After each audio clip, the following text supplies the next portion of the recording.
সকালের বাসার সামনের প্রাকৃতিক সৌন্দর্যটা অনেক উপভোগ করার মতো। গাছগাছালি, পাখালি, গাছে গাছে পাখিদের ডাক, সুন্দর দৃশ্য। আসলে শহরের বাসা বাড়িতে বাস করা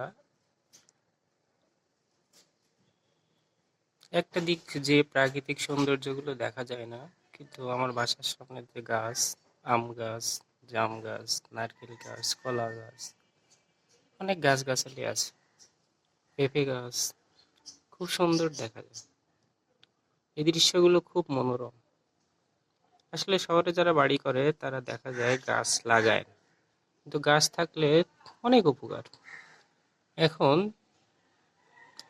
প্রায় জ্যৈষ্ঠ মাস শেষের দিকে, তবুও গাছে আম দুই একটা আছে, আর নেই, খাওয়া শেষ। ফরমালিন মুক্ত শহরের একবারে আশেপাশে যে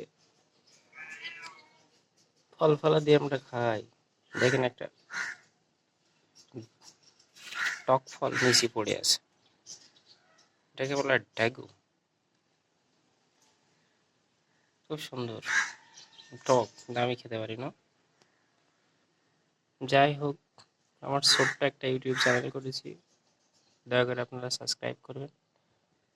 এই গাছগাছালি দেখতে পাবেন, প্রাকৃতিক সৌন্দর্য উপভোগ করার মতো। এই পেঁপে গাছগুলো দেখেন, খুব সুন্দর। এখানে একটা লেবু গাছ, অনেকগুলো গাছ আছে এখানে। আপনারা দেখবেন, সাবস্ক্রাইব করবেন। ছোট্ট একটা ভিডিও, সকালের ভিউ, খুব সুন্দর। ধন্যবাদ সবাইকে ভিডিওটা দেখার জন্য। সবাই দেখবেন ইনশাল্লাহ, আশা করি। সাবস্ক্রাইব করবেন, লাইক করবেন, পাশে থাকবেন।